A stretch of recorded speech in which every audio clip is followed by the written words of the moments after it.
Brooklyn Independent Television.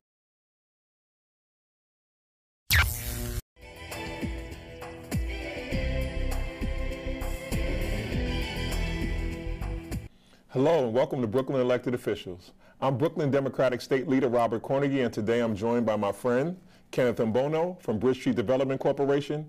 Thank you, Ken, for being here today. Pleasure's mine. Thank you for having me. Well, Ken, so this is a discussion that is very bittersweet for me. Having you on the show, I'm excited to have you here, but what it does is it kind of gets us into revealing what I consider to be one of New York's best kept secrets, and that is Bedford-Stuyvesant and its business development. It appears to me that we see a tremendous resurgence in small business and entrepreneurship in Bedford-Stuyvesant at this particular juncture, which is strange to me because, you know, the economic climate doesn't seem to be ripe for that. But Bed-Stuy Development Corporation has had a hand in. I can peel back the layers of many businesses that are developing and really see the fingerprint of Bed-Stuy Development Corporation in that. So I thank you for that, but the world now has our best kept secret out there. Yes, you know, thank you for having me.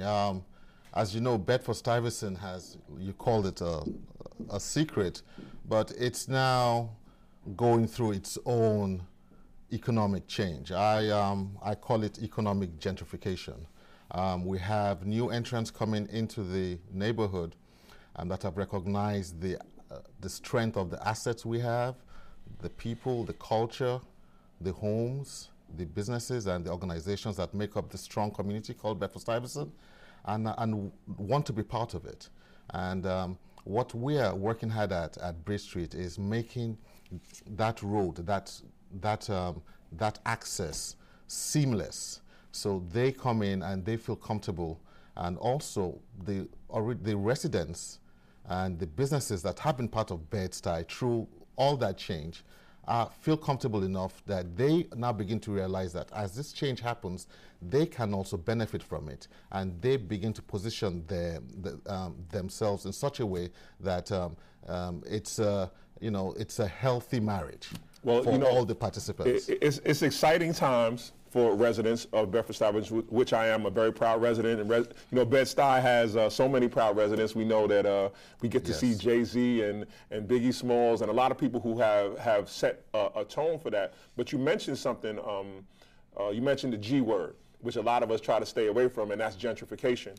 Gentrification generally is spoken about with such a negative connotation, but today you seem to be using economic gentrification, not with a negative connotation. Can you just tell me about that a little bit? Yeah, because Bed-Stuy has always been rich culturally, but the new entrants coming in, it's not just color; it's people of all colors, you know. And but what they have realized is they have realized the potential that Bedford-Stuyvesant has.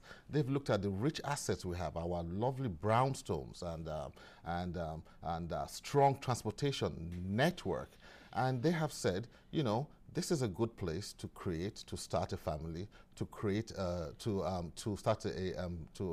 start a business, and to be part of a community that seems to have a lot of strength. And there's nothing wrong with that, you know. What we're about is promoting those assets. You know, the old businesses, we're preparing them to support this change and to identify their new clientele within this change format, and also for the residents how best they could benefit from economically from that wave. Well, one of the things I like to do, and my wife and I like to do, is patronize the emerging businesses as well as the existing businesses. Right. And you guys are doing so much development entrepreneurial-wise that it's difficult for us to even keep up with that mandate that we have in our family. But I will say that I was going to shout out some businesses, but it would take the whole show to shout out these businesses that are actually thriving. We spoke about before, though, the fact that every day a new business is opening, but it may be even more businesses closing simultaneously.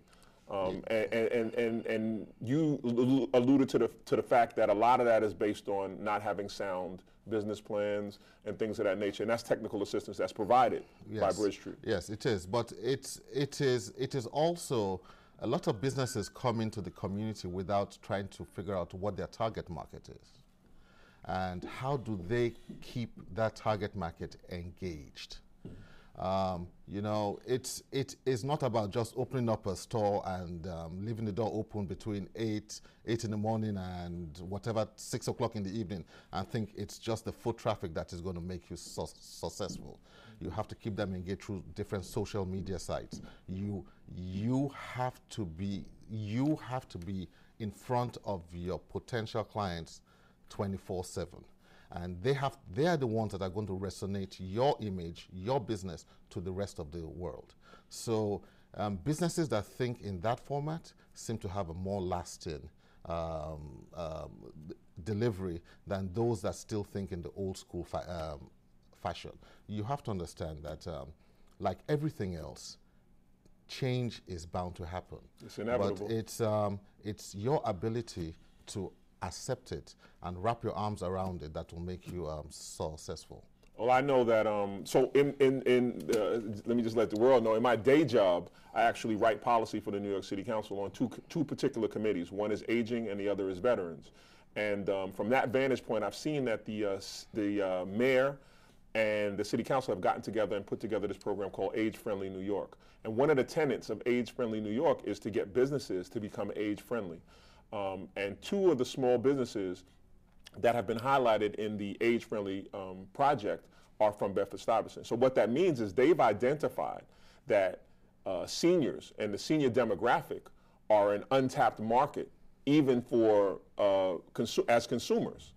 And they've made their businesses attractive to seniors during a period of time during the day that only seniors would be 11 or 10 to 2 or something like that, which is usually a downtime for businesses. They've begun through the program to reach out to that demographic, but thus building strength in their business and capacity in their business at a time when it would be a downtime. So it's those kinds of businesses like you just mentioned that are taking advantage of and are forward thinking enough to realize a good business model is to reach out to a demographic that's untapped, number one, which takes some vision and some guts to do, but also to then become part of a program that allows you to identify them and bring them into your business. So I'm excited about that. Yeah, but it's not just untapped, but it's a market that's growing. Absolutely. You have to understand, people are tired of commuting from the suburbs and, so Bedford-Stuyvesant is unique in its positioning. Its closeness to Manhattan, absolutely, its strong transportation network, and its rich asset base around housing. So there are seniors who still would like to have that Manhattan feel without living in Manhattan itself. And they are looking for areas where they'll feel comfortable enough to commute into the city and be back home within 15, 20 minutes. Absolutely. Without going through that long commute of driving, upstate New York or to Long Island. So, and there is, as you said, the seniors in Bedford-Stuyvesant itself that, people are getting older.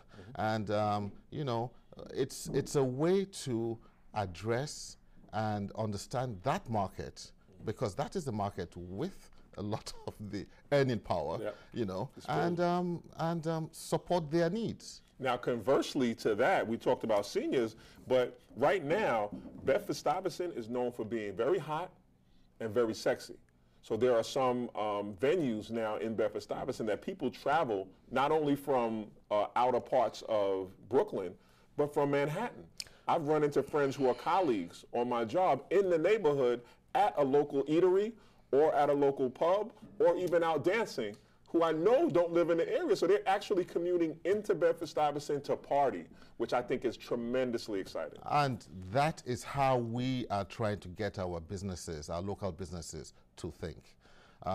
You are not just being supported by the local community and the local foot traffic, but your ability to attract business, to attract people from the outside would only enhance your vitality as a business. So I'm very excited about that, and it only shows that those businesses you're talking about are doing it right. Well, it looks like, and this is the scary part for me, that Bed-Stuy has created this perfect storm where they're accommodating to the long-term residents, seniors, indigenous people of the area, but simultaneously attracting new business. So that's part of that gentrification that you've talked about, but there is a stability that even people coming into it are coming into. So they're not coming into chaos because organizations like yourself have been able to set a structure in place that even people who are, whether they're moving into the area for the first time or whether they're opening businesses in the area, there's a structure in place that allows them to become. You mentioned when you first started talking that people are coming in because they want to raise a family. People are coming in, and that's really the first thought when people come to Bed-Stuy, is that it's a community worthy of raising your family. So the education quality has increased tremendously in Bedford-Stuyvesant, as well as the business, as well as the business districts are beginning to meet the need of its residents. So I'm excited. It's to me a perfect storm. It is, and what we're also working at is getting the residents now, not just the businesses. Remember, it's a community, it's a commune. The residents now to begin to look at themselves and the opportunities that they can create for themselves. We're having this event on Thursday, January 31st, around retail diversity. How can the community begin to create? What kind of businesses would the community like to see on some of their commercial corridors, and how can they initiate it? And there's also, I'm not sure if you noticed, a growing trend of tourists coming into the community.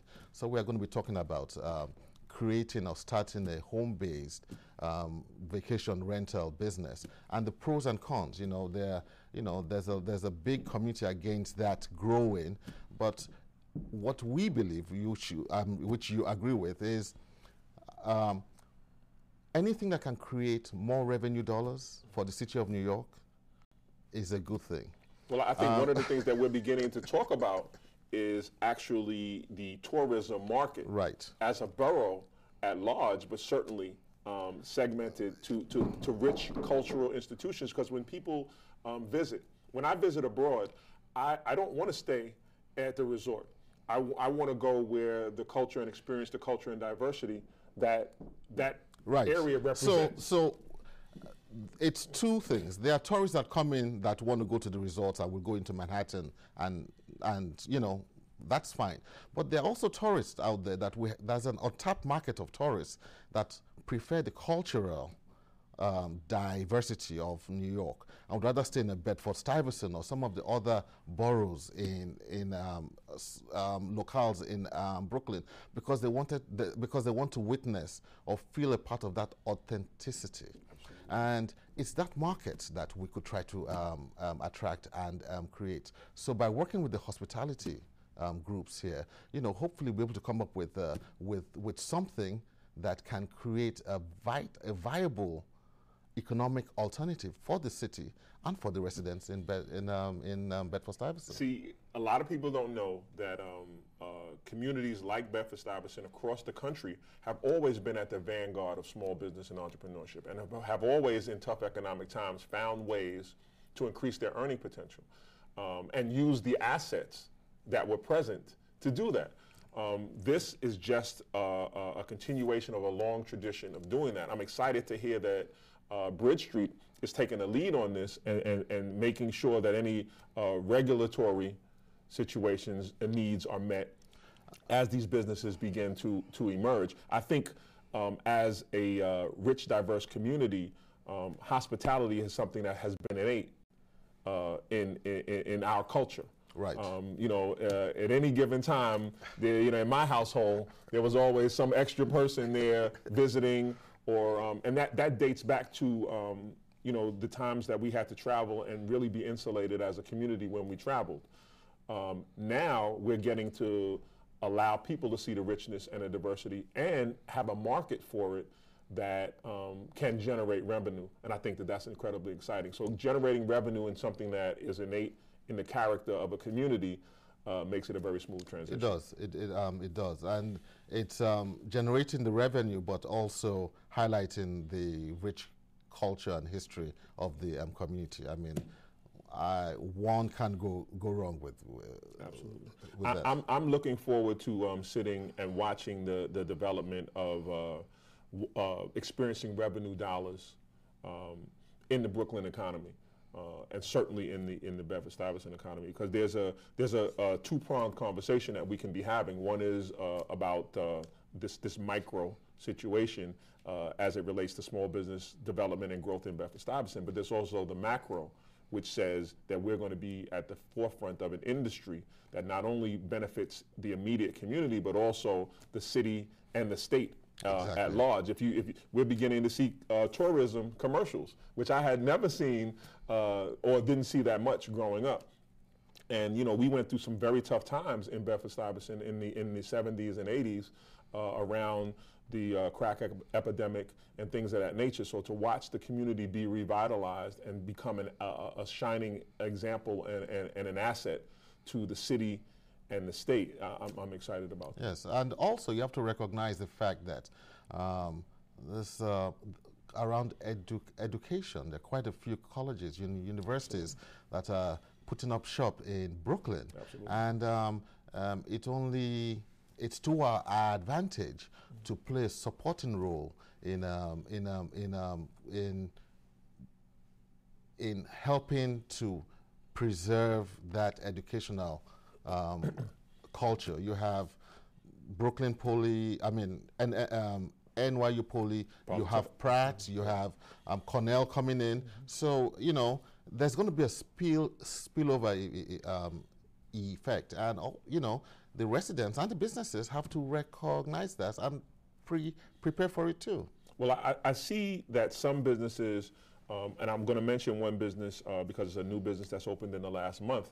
And I highlight this business because I happen to know for a fact that the family that owns the business lives around the corner from the business itself, and had gone and traveled and done a whole bunch of things, but came back to leverage their assets, not only monetary assets, but their intellectual capital and their knowledge of the community and its demographic to open up a business. And the design of the business I thought was so forward thinking, because the design wasn't for today, it's for tomorrow. If you stop in that business, and it's simplicity right on Malcolm X, and I know that you had something to do with some of the development of that business. Mm-hmm. When I first stopped into the business, I couldn't tell internally whether or not I was in Soho or whether or not I was on Malcolm X. And they have a really catchy slogan which says X marks the spot, which I think is catchy and is touristy, but it's going to allow an entire different demographic externally and internally, because the demographic that would frequent that establishment live already in Bedford-Stuyvesant, and they recognize that, but they also have the marketing skill set to bring in the demographic from around the city. Yeah, they are entrepreneurial. Absolutely. They recognize the potential and they're taking advantage of it. And the beauty of what they have done is they have done their due diligence. And they know what their target market is, and they're now doing the right things to address that and attract that. And they're young grow people. It. They're very young. So very, very young. I'm excited about that. But, it is not age now. It is all about understanding your target market and creating the support programs that will enhance that growth. I think between the growth and development of small business, the influx of good quality education, I know that there's at least 2 elementary schools that rank very high in the report card of the chancellor in our community, which is almost a flip from what it was a decade ago.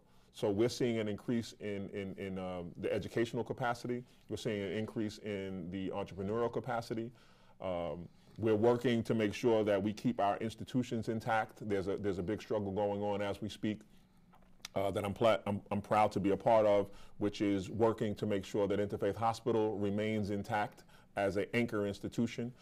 So there are some really exciting things going on that aren't being written about, that are building a capacity and infrastructure in Bedford-Stuyvesant to make it attractive for it to be a tourist destination, because it actually literally has become, and you know as well as I do, a tourist destination. You can look at any of the commercial thoroughfares on any day and see people in straight tourist mode.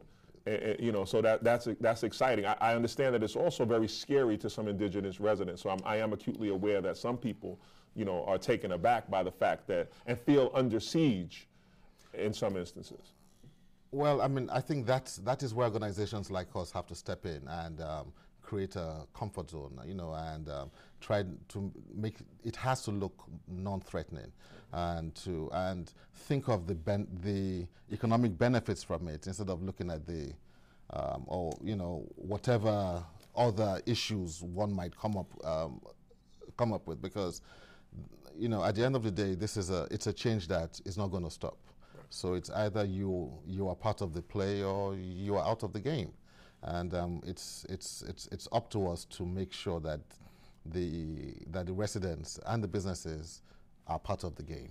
Well, on any given day in Bedford-Stuyvesant, I can go to Voodoo Lounge or Peaches and see Mos Def, see Jay-Z. I can see, so we know that it's becoming also a mega haunt for artists and entertainment.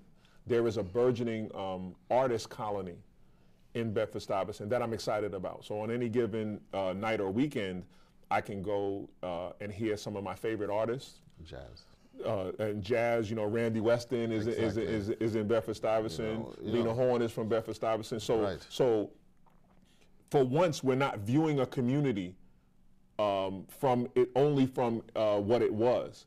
We're looking at the tomorrow's heroes today in Bedford-Stuyvesant. Right. So yes, we have the Lena Hornes, the Randy Westons, some great artists. Both print media and obviously entertainment have come from Bedford-Stuyvesant, but then you got Jay-Z, and then you got Christopher Wallace, aka Biggie Smalls. So I guess that highlights the diverse culture of Bedford-Stuyvesant, and that's what is attracting these tourists that you're talking about. But not just tourists, but also people from other communities nationally, and even people in Long Island and Westchester. They come down to Bedford-Stuyvesant to be a part of that, and so it's as long as we are attracting, we are maintaining our culture and heritage, and we apply that in positive terms, I think I see the potential growth in the neighborhood. I'm just very excited about it. And with people like you around, it's only out there to enhance that effort.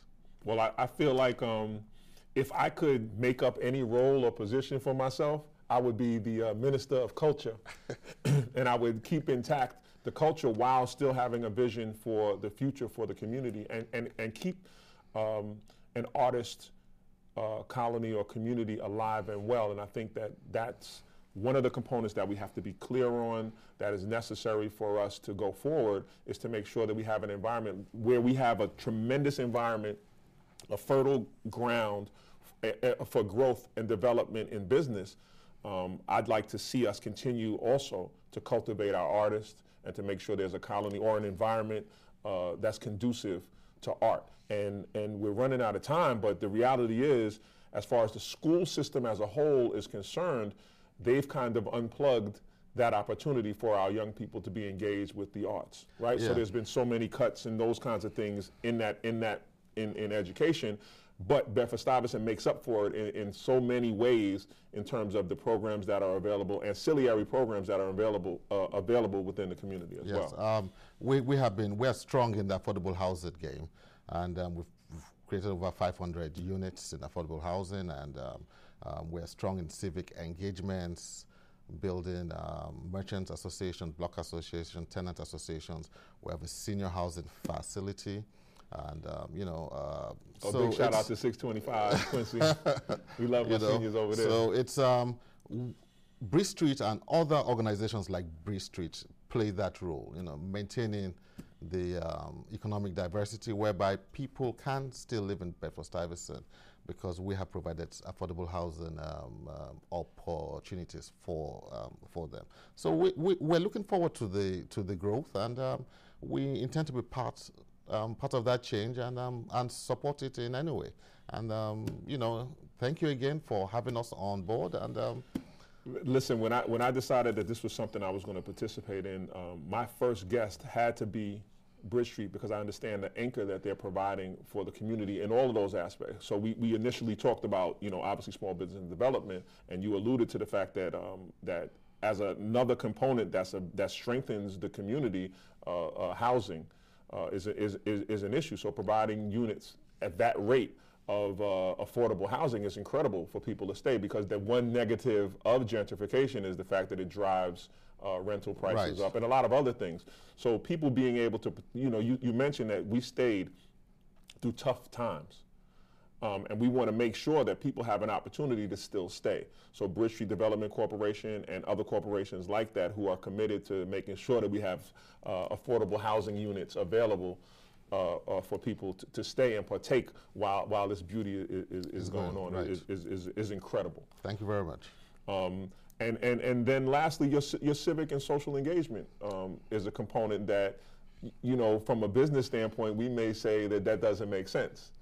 I know it makes sense. I mean, I know it's good business to be engaged and to encourage the businesses. And I know that's another thing that you've done, is encouraged the businesses that you've helped cultivate and develop to become civically engaged as well. And also around foreclosure prevention, we have saved many homeowners from losing their homes in the community. We, as well as other organizations, so that has been a very big strength, and we continue to do that on a regular basis. So if you could give one test or one thing that we can ask the general community to do to increase the vitality of its culture, what would you say?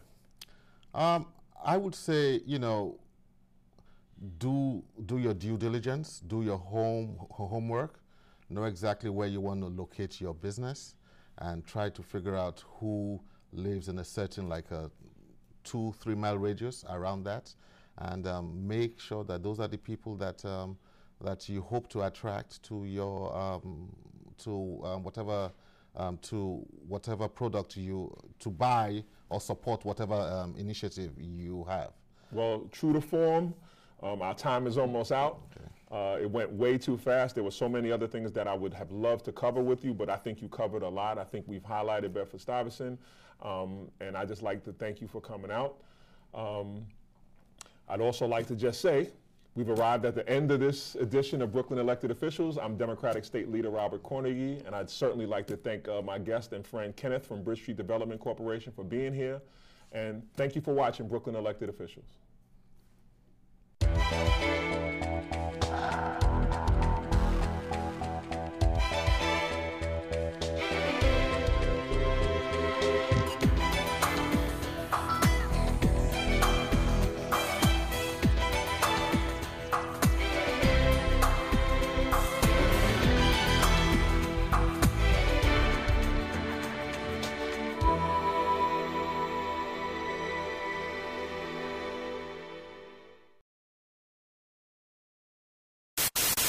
Watch this and other Brooklyn Independent Television episodes online at brickartsmedia.org/BIT.